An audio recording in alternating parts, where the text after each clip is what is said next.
السلام علیکم ورحمۃ اللہ وبرکاتہ، نحمدہ ونصلی علی رسولہ الکریم، اما بعد فاعوذ باللہ من الشیطان الرجیم، بسم اللہ الرحمن الرحیم، رب اشرح لی صدری ویسر لی امری واحلل عقدۃ من لسانی یفقہوا قولی۔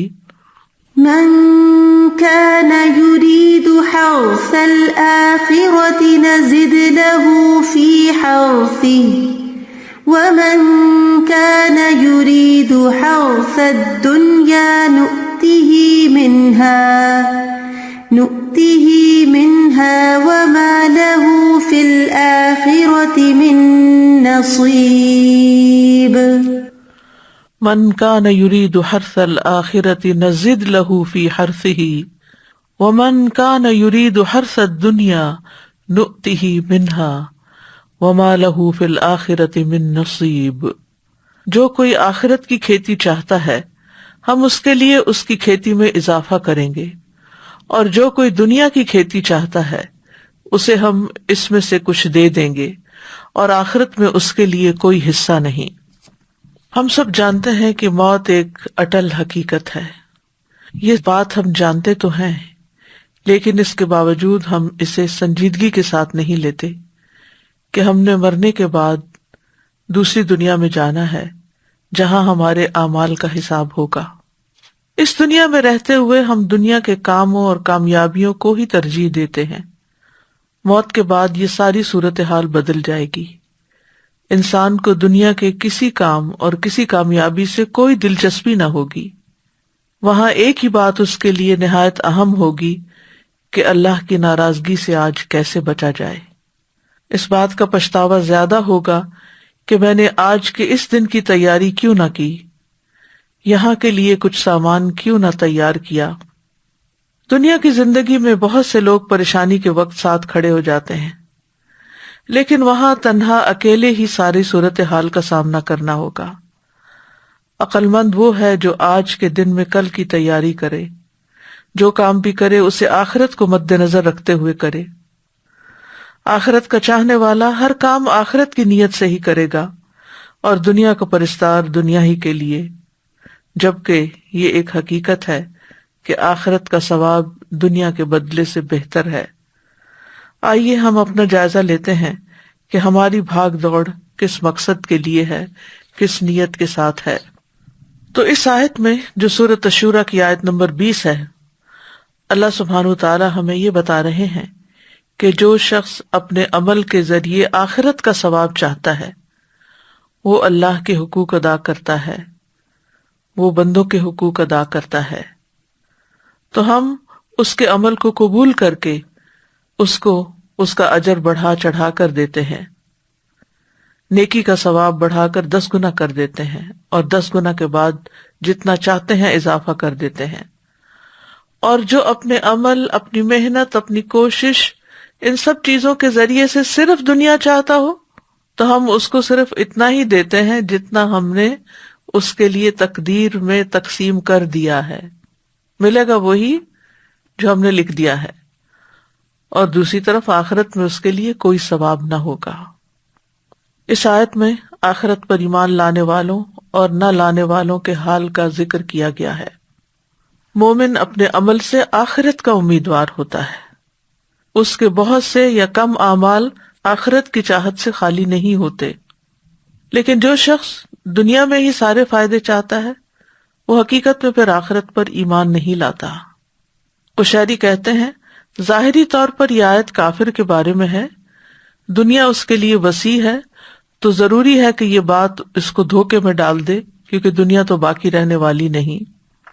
تو فرمایا من کان یرید حرث الآخرۃ نزد لہ فی حرثہ، جو کوئی آخرت کی کھیتی کا ارادہ کرتا ہے۔ حرث لغت میں مصدر ہے، اس کا معنی ہوتا ہے زمین میں بیج ڈالنا، کچھ بونا، تاکہ وہ کھیتی اگائے جو لوگوں کو فائدہ دے۔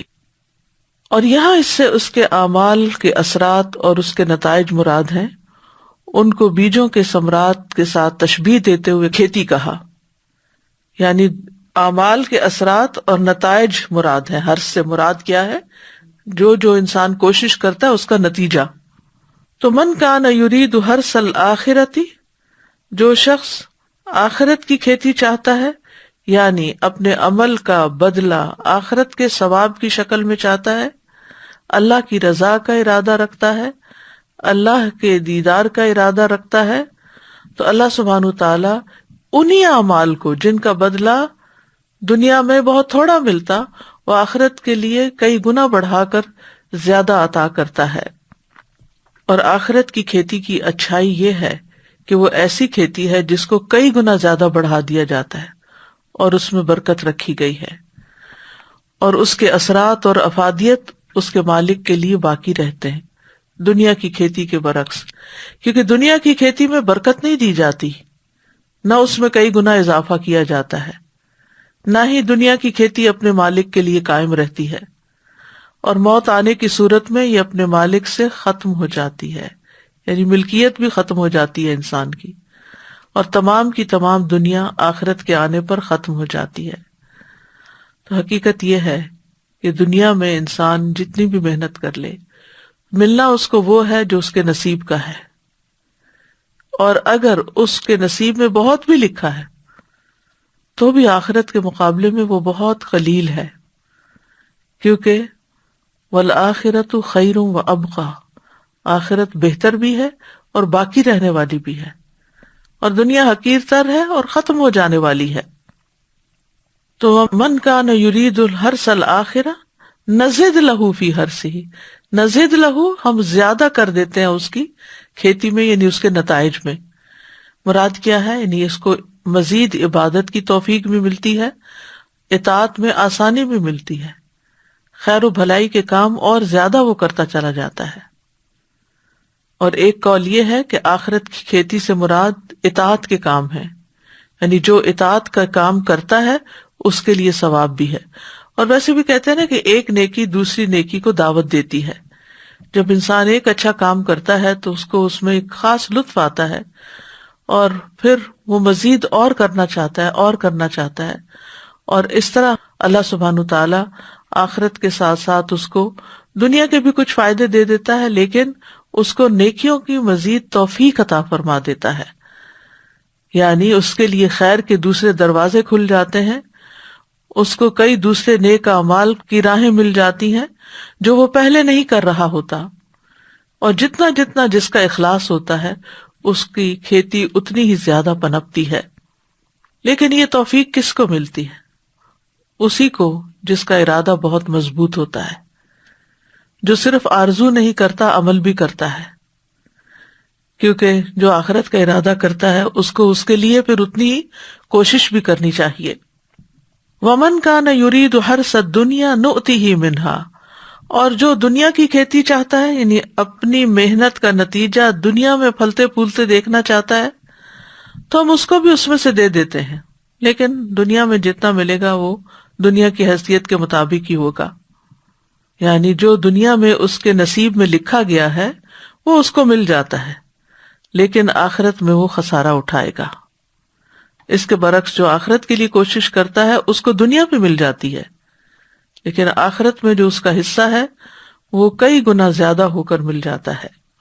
پھر اسی طرح اس کا یہ معنی بھی کیا گیا ہے کہ جو اپنے عمل کے ذریعے دنیا کی خواہشات کو حاصل کرنے کا ارادہ رکھتا ہے تو ہم اس کو اتنا ہی دے دیتے ہیں جتنا ہم نے اس کے لیے دنیا کے ساز و سامان اور زینتوں میں سے مقدر کیا ہوتا ہے، کیونکہ اس کی غرض و غایت اور مقصود صرف دنیا تھی، اس نے آخرت کے لیے کچھ نہیں کیا تھا، نہ آخرت کے ثواب کی امید لگائی تھی، اور نہ ہی آخرت کے عقاب سے کوئی اسے ڈر ہوا تھا۔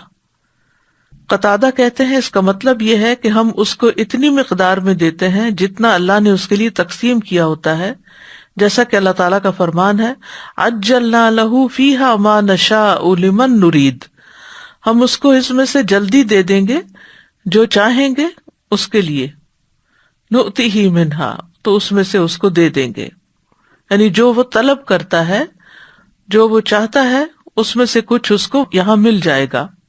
لیکن جو آخرت چاہتا ہے تو وہ کلا نمد ہؤلاء وہؤلاء من عطاء ربک، ہم ہر ایک کی مدد کرتے ہیں، ان کی بھی اور ان کی بھی، دنیا کے چاہنے والے کی بھی اور آخرت کے چاہنے والے کی بھی۔ وما لہ فی الآخرۃ من نصیب، اور آخرت میں اس کا کوئی حصہ نہ ہوگا. یعنی جس طرح ایک اچھی نیت رکھنے والے مومن کو اپنے اعمال کا آخرت میں کئی گنا بڑھا چڑھا کر بدلہ ملے گا، اس شخص کو جس نے صرف دنیا کے لیے کام کیا، جس کے پاس ایمان نہیں تھا یا ایمان کا دعویٰ وہ کرتا تھا لیکن نیت ساری دنیا ہی کے فائدوں پر تھی، تو اس کو وہاں پر کچھ بھی نہیں ملے گا، کیونکہ نہ اس کی کوشش آخرت کے لیے نہ اس کی نیت آخرت کے لیے. اور اس طرح آخرت میں کوئی نصیب نہیں، یعنی اس کا جنت میں کوئی حصہ نہیں. آخرت میں محرومی کی وجہ کیا ہے؟ کیونکہ وہ آخرت کے لیے کام نہیں کرتا تھا. ایک اور جگہ پر آتا ہے وَقَدِمْنَا إِلَىٰ مَا عَمِلُوا مِنْ عَمَلٍ فَجَعَلْنَاهُ هَبَاءً مَنْثُورًا، اور ہم اس کی طرف آئیں گے اور جو انہوں نے کوئی بھی عمل کیا ہوگا تو اسے بکھرا ہوا غبار بنا دیں گے. یعنی وہ لوگ بھی جو دنیا چاہتے ہیں، محنت بھی کرتے ہیں، عمل کرتے ہیں، کھیتی باڑی کرتے ہیں، زراعت کرتے ہیں، لیکن وہ انہیں وہاں کوئی فائدہ نہ دے گی. کھیتی کی مثال دینے میں ایک حکمت بھی ہے. اس لفظ پر اگر آپ غور کریں تو آپ کو سمجھ آئے گی کہ کھیتی کرنے والا اپنی کھیتی میں اور کاشتکاری میں اور شجرکاری میں ہلکان ہو جاتا ہے. وہ نہ دن دیکھتا ہے نہ رات دیکھتا ہے. دن کے وقت سخت دھوپ میں کام کرتا ہے، راتوں کی نیند قربان کر کے سخت سردیوں میں رات کے وقت کھیتوں کو پانی لگا رہا ہوتا ہے. کیوں؟ اس لیے کہ اس کو اس کھیت سے غلے اور پھل کی توقع ہوتی ہے، امید ہوتی ہے کہ یہ کھیتی کچھ فائدہ لائے گی. تو چونکہ زمین میں ہل جوتنا کھیتی کرنے میں کمائی کے بنیادی اصول میں سے ہے، تو ہر کمانے کے لیے پھر یہ بطور استعارہ استعمال کیا گیا ہے. اسی سے ابن عمر کا فرمان ہے، آپ دنیا کی کھیتی اس طرح کریں گویا آپ نے ہمیشہ زندہ رہنا ہے، اور آخرت کے لیے اس طرح عمل کریں جیسے کل ہی آپ کو موت آنی ہے. یعنی اگر آپ ایک دن دنیا کی کھیتی نہیں کریں گے تو آپ کہیں گے کہ کل بھی وقت مل جائے گا، لیکن آخرت کے لیے فوری عمل کریں کیونکہ ہو سکتا ہے کل وقت نہ ملے. اسی سے نام حارث ہے. حارث کہتے ہیں کسان کو، تو کسان کو اس کے اس عمل کی وجہ سے یہ نام دیا گیا ہے. اسی طرح انسانوں میں سے بھی نام حارث رکھا جاتا ہے، اور یہ ایک سچا اور اچھا نام ہے. نبی صلی اللہ علیہ وسلم نے فرمایا عبداللہ اور عبد الرحمن سب سے بہترین، اور حمام اور حارث سب سے سچے نام ہیں، جبکہ بدترین نام حرب اور مرہ ہیں. حرب کہتے ہیں جنگ کو اور مرہ کہتے ہیں کڑوے کو. تو زمین سے کیا ملتا ہے انسان کو، کیا نکلتا ہے اس کے لیے؟ جتنی وہ محنت کرتا ہے، جتنا وہ اپنی پوری کوشش کے ساتھ ساتھ اپنے ذہن کے ساتھ ساتھ سوچ سمجھ کر اس میں وقت کے آنے پر مناسب موسم پر وہ کھیتی لگاتا ہے. تو دنیا اور آخرت کے ثواب کے حوالے سے لوگوں کی کچھ قسمیں ہیں. نمبر 1، عبادت کو بغیر ثواب کے کرنے والے. یعنی کچھ لوگ ایسے ہیں کہ جو عمل کرتے ہیں، نماز روزہ کرتے ہیں، حج زکوٰۃ بھی کرتے ہیں، علم بھی حاصل کرتے ہیں، لیکن ان کے دل میں ان ساری کوششوں کی یہ خواہش نہیں ہوتی کہ اس کا ہمیں آخرت میں بدلہ ملے. نیت کے بغیر ہی کر رہے ہیں. نماز ہے تو مشینی طور پر پڑھے جا رہے ہیں، زکوٰۃ ہے تو چونکہ زکوٰۃ فرض ہے اس لیے دینی ہے، دے دیا، لیکن ان کی نیت اور ارادہ نہیں ہوتا پیچھے کوئی کہ ہمیں اس کا آخرت میں ثواب ملے. نمبر 2، عبادت کے کاموں میں آخرت کا ثواب اور دنیا کا بھی ثواب کا ارادہ رکھنے والے. تو یہ دوسری قسم کے لوگ ہیں جو عبادت کے عمل اس طرح ادا کرتے ہیں کہ وہ عبادت کے عمل کے ذریعے آخرت کا ارادہ بھی رکھتے ہیں اور دنیا کا بھی. جیسے کوئی انسان جہاد کرتا ہے لیکن اس سے دنیا کے ساز و سامان کا بھی ارادہ کرتا ہے. آپ سے پوچھا گیا کہ اگر کوئی جہاد کرتا ہے لیکن وہ چاہتا ہے کہ آخرت کے ساتھ ساتھ اس کو دنیا میں بھی ملے، تو آپ نے فرمایا اس کو کوئی ثواب نہیں. تیسرا وہ ہے عبادت کے کام سے آخرت کا ثواب حاصل کرنے والے لوگ. تو یہ تیسری قسم ہے جو عبادت کے اعمال اس طرح ادا کرتے ہیں کہ وہ اس سے آخرت کے ثواب کا ارادہ رکھتے ہیں، اور اس کے علاوہ دیگر فوائد بھی جو عبادت کے نتیجے میں ہوتے ہیں ان کا بھی وہ ارادہ کرتے ہیں. تو ایک لحاظ سے یہ ایک شرعی مصلحت ہے اور شرعی احکام میں اس کو ملحوظ رکھا گیا ہے. چوتھی قسم وہ ہے جو دنیاوی کام آخرت کے اجر کی نیت کے بغیر کرنے والے ہیں. جیسے دنیا کے کام ہے کھانا پینا چلنا پھرنا، تو اگر انسان آخرت کی نیت کے بغیر کام کرتا ہے، اس میں ثواب کی نیت نہیں ہوتی، تو نہ اس کو اجر ملے گا نہ گناہ ملے گا، کیونکہ وہ روٹین میں اپنے دنیا کے روز کے کام کر رہا ہے۔ یہ ایسے لوگوں کا حال ہے جو غافل اور لا علم ہے۔ پانچویں قسم کے لوگ وہ عقل مند ہیں کہ جو مباح کاموں کو بھی آخرت کی نیت سے کرنے والے ہیں۔ کھانا کھا رہے ہیں لیکن اس میں بھی ان کی نیت اچھی ہے، گھر کے کام کاج کر رہے ہیں، جاب کر رہے ہیں، محنت مشقت مزدوری کر کے اپنے بیوی بچوں کے لیے کما کے لاتے ہیں، لیکن اللہ کی رضا کے لیے کہ اللہ نے ہم پر یہ ذمہ داری ڈالی ہے، تو ان کا وہ کام چاہے وہ پیورلی دنیا کا کام کیوں نہیں، اس پر بھی ان کو اجر ملے گا، کیونکہ انہوں نے یہ سب کچھ اللہ کی رضا کے لیے کیا اور آخرت میں اجر پانے کے لیے کیا۔ وہ سوتے بھی ہیں تو اس لیے تاکہ ان کی تھکاوٹ دور ہو اور وہ زیادہ سے زیادہ اچھی عبادت کر سکیں۔ وہ جسمانی ورزش کرتے ہیں، ایکسرسائز کرتے ہیں تاکہ وہ اطاعت کے کاموں پر قوت حاصل کر سکیں۔ تو بات یہیں پر آ کر رکتی ہے کہ جیسی نیت ویسا ہی پھل ہوگا، جو ارادہ ہوگا، جس کے لیے کر رہے ہیں وہی سامنے آئے گا۔ ایک اور اعتبار سے بھی لوگوں کی تقسیم ہے، وہ کیا ہے؟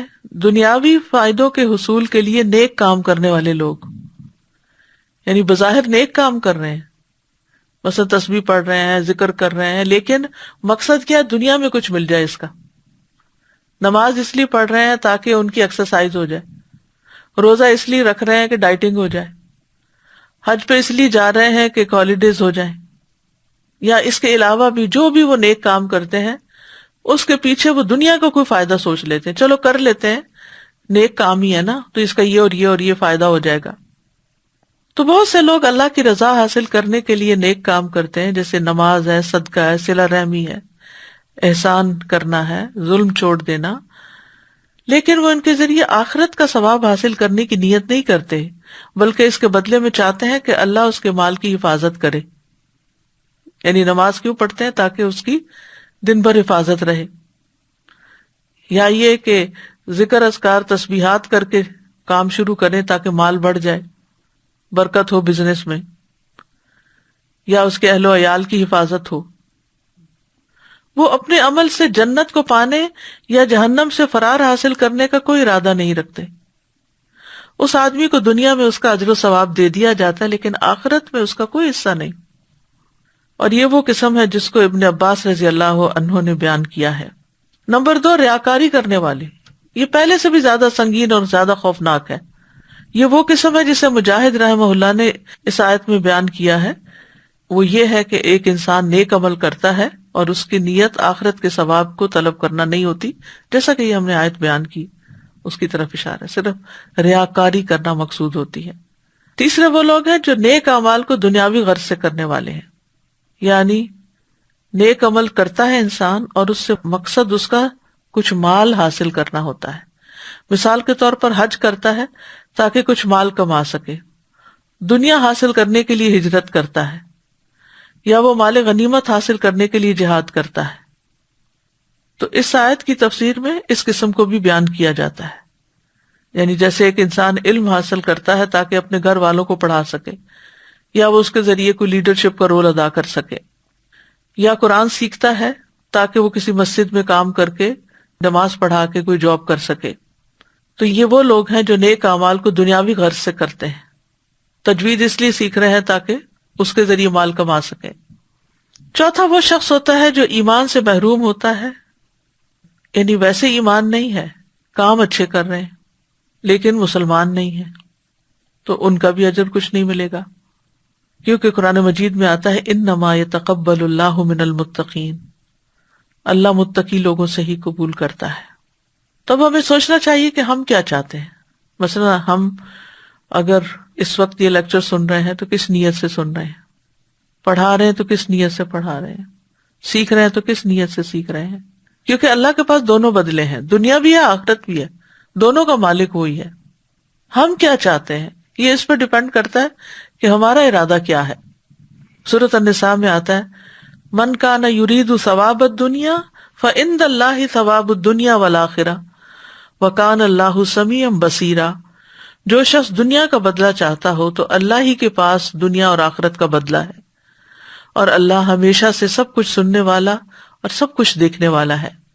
اسی طرح ایک اور جگہ سے پتہ چلتا ہے کہ دنیا چاہنے والے کو دنیا اور آخرت کے طلبگار کو آخرت ملے گی۔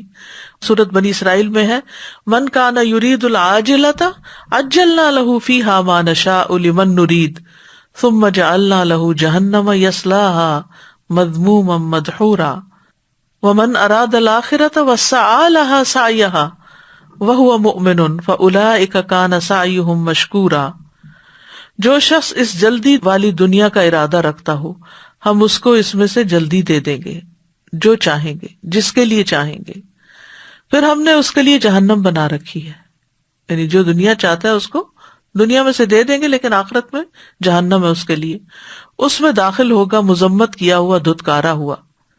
اور جس نے آخرت کا ارادہ کیا اور اس کے لیے کوشش کی جو اس کے لائق کوشش ہے، جبکہ وہ مومن ہو، تو یہی لوگ ہیں جن کی کوشش ہمیشہ سے قدر کی ہوئی ہے۔ پھر دنیا چاہنے والے کو دنیا میں اعمال کا بدلہ مل جاتا ہے۔ سورۃ ہود میں آتا ہے، من کان یرید الحیات الدنیا وزینتہا نوفی الیہم اعمالہم فیہا وہم فیہا لا یبخسون۔ جو کوئی دنیا کی زندگی اور اس کی زینت کا ارادہ رکھتا ہو ہم انہیں ان کے اعمال کا بدلہ اسی دنیا میں پورا دے دیں گے اور اس دنیا میں ان سے کمی نہ کی جائے گی، یعنی ان کی کوشش کے مطابق ان کو مل جائے گا۔ رسول اللہ صلی اللہ علیہ وسلم نے فرمایا، اعمال کا دار و مدار نیتوں پر ہے۔ ہر انسان کے لیے وہی ہے جس کی اس نے نیت کی ہو۔ سو جس نے اللہ اور اس کے رسول کی طرف ہجرت کی تو اس کی ہجرت اللہ اور اس کے رسول کی طرف ہے، اور جس نے دنیا حاصل کرنے کے لیے ہجرت کی یا کسی عورت سے نکاح کرنے کے لیے تو اس کی ہجرت اسی کی طرف ہے جس کی طرف ہجرت کی نیت کی۔ اسی طرح رسول اللہ صلی اللہ علیہ وسلم نے فرمایا، اس امت کو عظمت اور رفعت، دین و نصرت اور زمین میں اقتدار کی خوشخبری دے دو، سو جو ان میں سے آخرت کا عمل دنیا کے لیے کرے گا اس کا آخرت میں کوئی حصہ نہ ہوگا، لیکن اگر آخرت کی نیت سے کریں گے تو دنیا بھی ملے گی اور آخرت بھی ملے گی، دونوں مل جائیں گی۔ اگر حقیر دنیا کی نیت ہوگی تو حقیر ہی ملے گا، اور اگر بہترین آخرت کی نیت ہوگی تو بہترین ہی ملے گا۔ یہ بھی یاد رکھیے کہ جو عمل صرف اللہ کے لیے کیے جائیں وہی قبول ہوتے ہیں، باقی قبول نہیں ہوتے۔ ابو امامہ باہلی سے روایت ہے، وہ کہتے ہیں ایک شخص نبی صلی اللہ علیہ وسلم کے پاس حاضر ہوا اور کہنے لگا، آپ بتائیے، ایک شخص جنگ کے لیے جاتا ہے اور ثواب اور شہرت دونوں کا طلبگار ہے، اسے ثواب بھی چاہیے، اسے فیم بھی چاہیے، اسے کیا ملے گا؟ آپ نے فرمایا، اسے کچھ نہیں ملے گا۔ اس شخص نے یہ سوال 3 بار دہرایا۔ رسول اللہ صلی اللہ علیہ وسلم تینوں بار یہ فرما رہے تھے کہ اسے کچھ نہیں ملے گا۔ پھر آپ نے فرمایا، اللہ صرف اس عمل کو قبول کرتا ہے جو خالص اس کے لیے کیا جائے اور اس کے ذریعے صرف اسی کا چہرہ مقصود ہو۔ اس کے برعکس دنیا داری کے لیے کیا گیا عمل ناقابل قبول ہے۔ رسول اللہ صلی اللہ علیہ وسلم نے فرمایا، بے شک اللہ تعالیٰ فرماتا ہے، میں سب شریکوں سے بہترین ہوں، پس جس نے کسی کو میرے عمل میں شریک کیا تو وہ عمل اسی شریک کے لیے، یعنی میں نہیں لوں گا وہ۔ اے لوگو، اپنے اعمال کو اللہ کے لیے خالص کرو، کیونکہ اللہ عز و جل خالص عمل کو ہی قبول کرتا ہے۔ اور یہ مت کہو کہ یہ چیز اللہ اور رشتہ دار کے لیے ہے، کیونکہ جو چیز رشتے کی خاطر کسی کو دی جاتی ہے تو وہ رشتے ہی کے لیے، اللہ کا اس میں کچھ حصہ نہیں۔ اور نہ یہ کہو کہ یہ چیز اللہ کے لیے اور تمہارے لیے، پس وہ تمہارے ہی لیے ہوگی، اللہ کے لیے اس میں کچھ نہیں ہوگا۔ مطلب کیا اس کا کہ اگر انسان کہے کہ میں تمہاری خوشی کے لیے یہ کر رہا ہوں اور اللہ کی خوشی کے لیے بھی کر رہا ہوں، تو بندے کی خوشی اگر اس کا دل چاہا تو وہ تو ہو جائے گا، لیکن اس کام میں پھر اللہ کی خوشی نہیں۔ جو کام اللہ کی خوشی کے لیے بس وہ اللہ ہی کی رضا کے لیے دل میں انسان کی نیت ہونی چاہیے۔ لیکن یہ ہے کہ جب آپ اللہ کو راضی کرنے کے لیے بندوں کے ساتھ احسان کرتے ہیں تو بندے واقعی راضی ہو جاتے ہیں، لیکن اگر آپ اللہ کو بھلا کر صرف بندوں کو راضی کرنے کے پیچھے چل پڑتے ہیں تو بعض اوقات بندے بھی راضی نہیں ہوتے اور اللہ تو ویسے ہی راضی نہیں ہوتا۔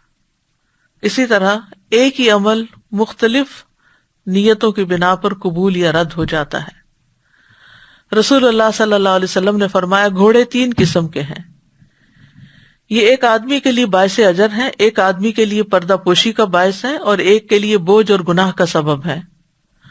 وہ گھوڑے جو اس کے مالک کے لیے اجر کا سبب ہیں، تو ان کا مالک وہ آدمی ہے جو انہیں اللہ کے راستے میں پالتا ہے، اچھی نیت سے تیار کرتا ہے. تو یہ گھوڑے کوئی چیز اپنی پیٹ میں نہیں ڈالتے مگر اللہ اس کی وجہ سے اس کے لیے اجر لکھ لیتا ہے. جیسے آپ اللہ کے راستے میں اپنی گاڑی لے جا رہے ہیں اور اس میں پیٹرول ڈلواتے ہیں صرف اس لیے کہ اللہ کی رضا ہو، اس کو بوجھ نہیں سمجھتے، تو وہ اللہ ہی کے لیے ہے. لیکن اس کے برعکس اگر دنیا کے مقاصد ہیں تو پھر دنیا کے لیے، اور اگر انہیں وہ چراگاہ میں چراتا ہے تو وہ کوئی چیز بھی نہیں کھاتے مگر اللہ اس کے لیے ان کے لیے اجر لکھ لیتا ہے. اگر وہ انہیں کسی نہر سے پانی پلاتا ہے تو پانی کے ہر قطرے کے بدلے جسے وہ پیٹ میں اتارتے ہیں اس کے لیے اجر ہے. حتیٰ کہ آپ نے ان کے پیشاب اور لید کرنے میں بھی اجر کا تذکرہ کیا.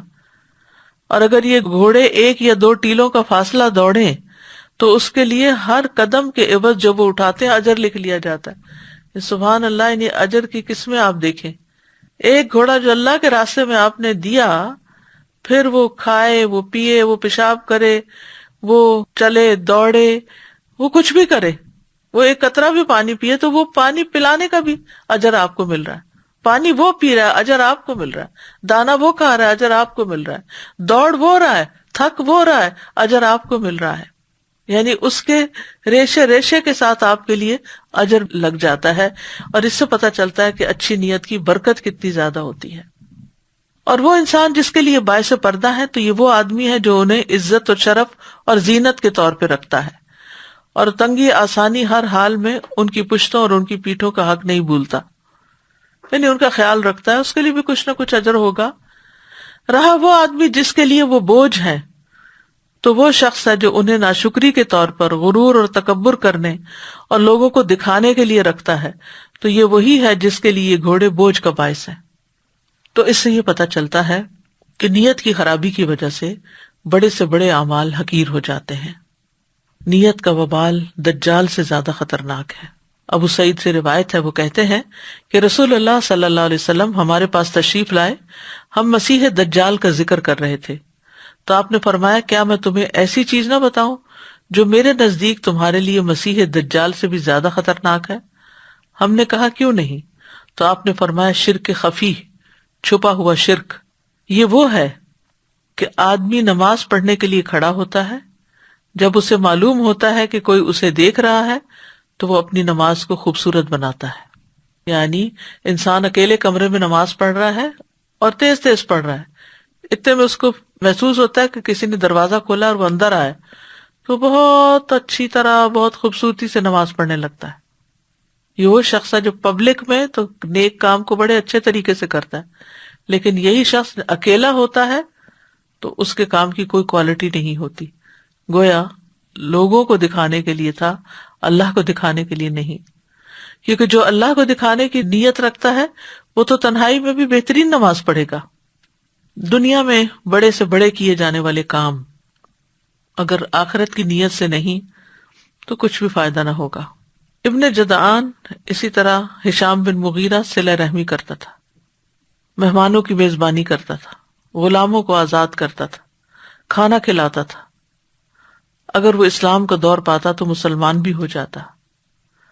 تو ام سلمہ کہتی ہے، میں نے نبی صلی اللہ علیہ وسلم سے کہا کہ کیا یہ اعمال اس کو فائدہ دیں گے؟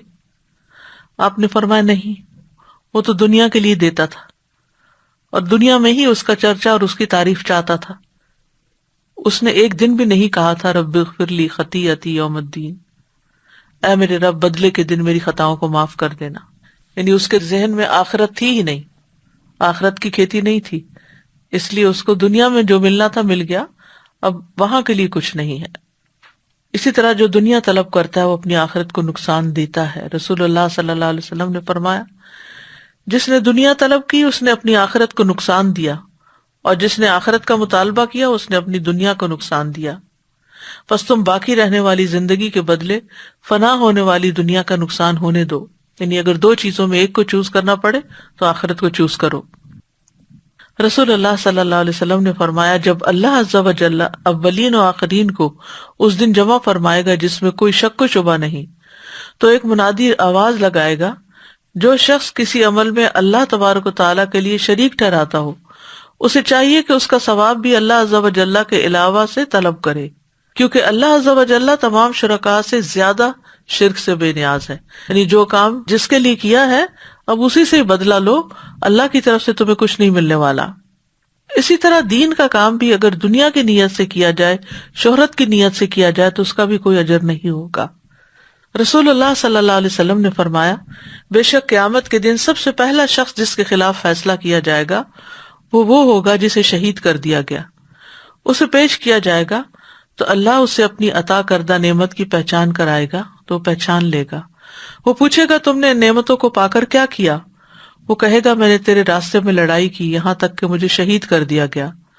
تو وہ فرمائے گا تو نے جھوٹ بولا، تم اس لیے لڑے تھے کہ تمہیں بہادر کہا جائے، سو کہہ دیا گیا. پھر اس کے بارے میں حکم دیا جائے گا تو اس کو منہ کے بل گھسیٹا جائے گا یہاں تک کہ آگ میں ڈال دیا جائے گا. دوسرے وہ شخص جس نے علم حاصل کیا، اس کی تعلیم دی، قرآن کی قرات کی تو اسے پیش کیا جائے گا تو وہ اسے اپنی نعمتوں کی پہچان کرائے گا تو وہ اسے پہچان لے گا. وہ فرمائے گا تو نے نعمتوں کو پا کر کیا کیا؟ وہ کہے گا میں نے علم حاصل کیا، اسے سیکھا اور تیری خاطر قرآن کی قرات کی.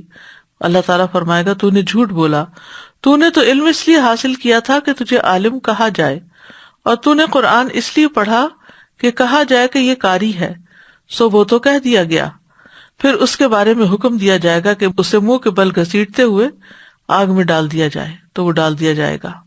پھر وہ شخص جس کو اللہ نے وسعت دی، ہر طرح کا مال عطا کیا، اسے لایا جائے گا. وہ اسے اپنی نعمتوں کی پہچان کرائے گا تو وہ اسے پہچان لے گا. وہ فرمائے گا تم نے ان نعمتوں کا کیا کیا؟ وہ کہے گا میں نے کوئی ایسی راہ نہیں چھوڑی جس میں مال خرچ کرنا تجھے پسند نہ ہو، مگر میں نے تیرے لیے وہاں مال خرچ کیا. اللہ تعالیٰ فرمائے گا تم نے جھوٹ بولا، تم نے یہ سب کچھ اس لیے کیا تھا تاکہ کہا جائے کہ وہ سخی ہے، سو ایسا ہی کہہ دیا گیا. پھر اس کے بارے میں حکم دیا جائے گا تو اسے منہ کے بل گھسیٹا جائے گا، پھر آگ میں ڈال دیا جائے گا. آپ سوچئے کہ وہ لوگ ہیں جو لیڈرز ہیں، جو ٹاپ پر ہیں نیکی کرنے کے، کہ ہر فیلڈ میں انہوں نے صدقہ کیا اور خوب علم حاصل کیا اور سکھایا بھی، اور پھر اللہ کے راستے میں لڑ کے جان دے دی. کسی نے جان دے دی، کسی نے جوانی دے دی، کسی نے عمر دے دی، کسی نے مال دے دیا، لیکن آخرت میں کچھ بھی نہیں ملے گا. وجہ نیت کی خرابی. اسی طرح دنیا کی خاطر علم سیکھنے والے کی سزا ہے. رسول اللہ صلی اللہ علیہ وسلم نے فرمایا من تعلم علما مما یبتغى به وجہ اللہ عز وجل، کہ وہ علم جو اللہ کے چہرے کے لیے حاصل کیا جاتا ہے، جیسے قرآن کا پڑھنا، تجوید ہے، جس نے اسے دنیا کا مال حاصل کرنے کے لیے سیکھا، یعنی پڑھنا شروع کیا تو سوچا کہ اللہ کے لیے پڑھ رہا ہوں، لیکن تھوڑا سا بھی آگے جا کر اپنی نیت بدل دی، تو قیامت کے دن جنت کی اس کو خوشبو بھی نہ آئے گی. پھر اسی طرح آپ نے فرمایا علم اس لیے حاصل نہ کرو کہ علماء کے سامنے فخر کرو یا جاہلوں سے تکرار کرو، اور نہ ہی علم سے دنیاوی جاہ کی مجلس تلاش کرو، جو ایسا کرے گا تو آگ ہے، آگ ہے. پھر ریاکاری کا عظیم خسارہ ہے. رسول اللہ صلی اللہ علیہ وسلم نے فرمایا جو شخص شہرت کا طالب ہو اس کی بدنیتی قیامت کے دن سب کو سنائی جائے گی. اس طرح کہ جو کوئی لوگوں کو دکھانے کے لیے نیک کام کرے گا، اللہ بھی قیامت کے دن ان کو سب لوگوں کو دکھلا دے گا. پھر اسی طرح دنیا اور آخرت کا اگر کمپیریزن کیا جائے تو آخرت ایک اٹل حقیقت ہے. آخرت کے مقابلے میں دنیا کی حقیقت کیا ہے؟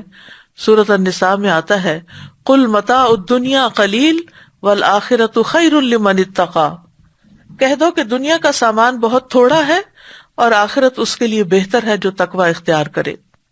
سورۃ الانعام میں فرمایا اور دنیا کی زندگی کھیل اور دل لگی کے سوا کچھ نہیں، اور یقیناً آخرت کا گھر ان لوگوں کے لیے بہتر ہے جو ڈرتے ہیں. تو کیا تم سمجھتے نہیں؟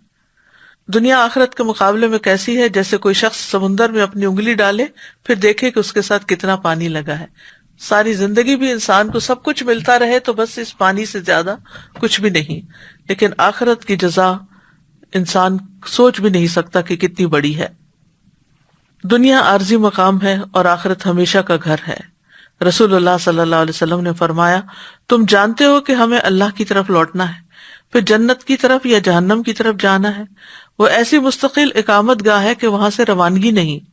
وہ ایسی ہمیشگی ہے جس میں موت نہیں آئے گی، وہاں ایسے جسم ہوں گے جو مرنے والے نہیں ہوں گے. تو اس لیے انسان وہاں کے لیے کام کرتا رہے، اور اصل زندگی جو ہے وہ آخرت کی زندگی ہے. وما هذه الحیات الدنیا الا لہو ولعب وان الدار الاخرۃ لہی الحیوان لو کانوا یعلمون. اور دنیا کی زندگی کچھ نہیں مگر ایک دل لگی اور کھیل، اور بے شک آخرت کا گھر یقیناً وہی اصل زندگی ہے اگر وہ جانتے ہوتے. اور دنیا کی زندگی کے فائدے بہت معمولی ہیں. دنیا کتنی بھی خوبصورت کیوں نہ ہو، آخرت کے مقابلے میں بہت حقیر ہے. لیکن ان سب باتوں کے باوجود ہم آخرت کو اتنی امپورٹنس نہیں دیتے. فرمایا بل تؤثرون الحیات الدنیا والآخرۃ خیر وابقی، بلکہ تم دنیا کی زندگی کو ترجیح دیتے ہو، حالانکہ آخرت کہیں بہتر اور زیادہ باقی رہنے والی ہے. ہم دیکھتے ہیں کہ انبیاء کو آخرت کے لیے خالص کیا گیا. انا اخلصناہم بخالصۃ ذکر الدار وانہم عندنا لمن المصطفین الاخیار. بے شک ہم نے انہیں ایک خاص صفت کے ساتھ چن لیا جو اصل گھر کی یاد ہے، اور بلا شبہ وہ ہمارے نزدیک یقیناً چنے ہوئے بہترین لوگوں میں سے تھے، یعنی پیغمبر جو تھے.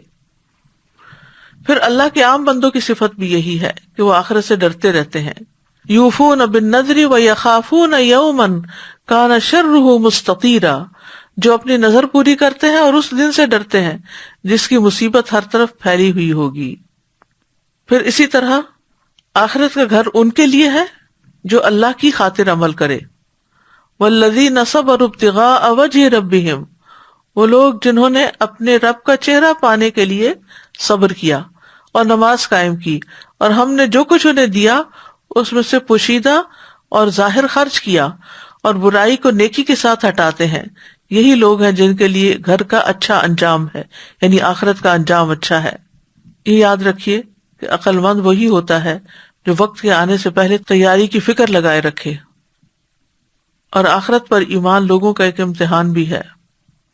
آخرت پر ایمان نہ ہونے کا نقصان کیا ہے کہ انسان سیدھے راستے سے دور ہو جاتا ہے، قرآن سمجھ میں نہیں آتا، اعمال ضائع ہو جاتے ہیں.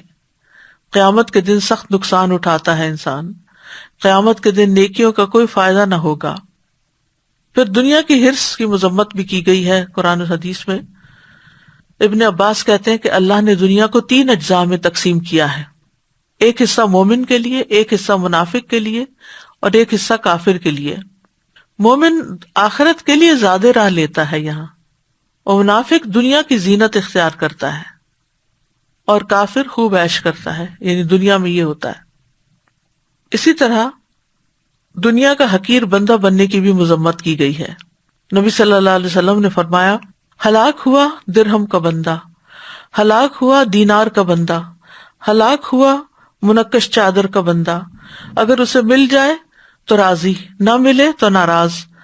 اللہ کرے یہ ہلاک ہو جائے، سر نگوں ہو کر گر پڑے، اگر اسے کانٹا چبھے تو کوئی نہ نکالے.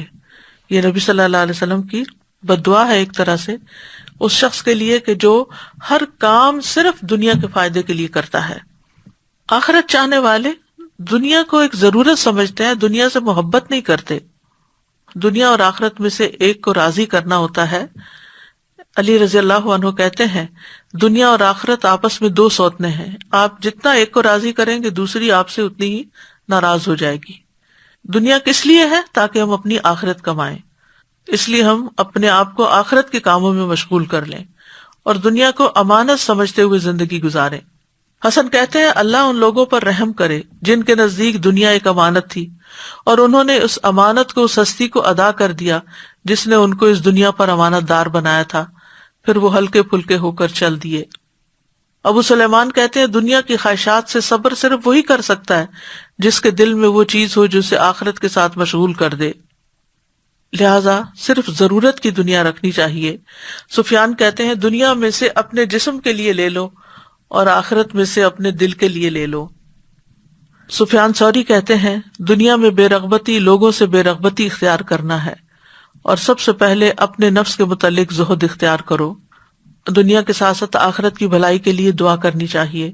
ربنا آتنا فی الدنیا حسنۃ وفی الآخرۃ حسنۃ وقنا عذاب النار. پھر عافیت کا سوال کرنا چاہیے. اللہم انی اسألک العافیۃ فی الدنیا والآخرہ اللہم انک عفو تحب العفو فاعف عنا. قیامت کے دن کی رسوائی سے پناہ مانگنی چاہیے. اللہم لا تخزنی یوم القیامہ. قیامت کے دن کی تنگی سے پناہ مانگنی چاہیے. اللہم انی اعوذ بک من ضیق الدنیا و ضیق یوم القیامہ. کرنے کے کام یہ ہے کہ نمبر 1 ہر کام اللہ کی رضا حاصل کرنے کی نیت سے کریں الا ابتغاء وجہ ربہ الاعلی. دوسرا یہ کہ ہر کام رب العالمین کے لیے ہو. قل ان صلاتی و نسکی و محیای و مماتی للہ رب العالمین.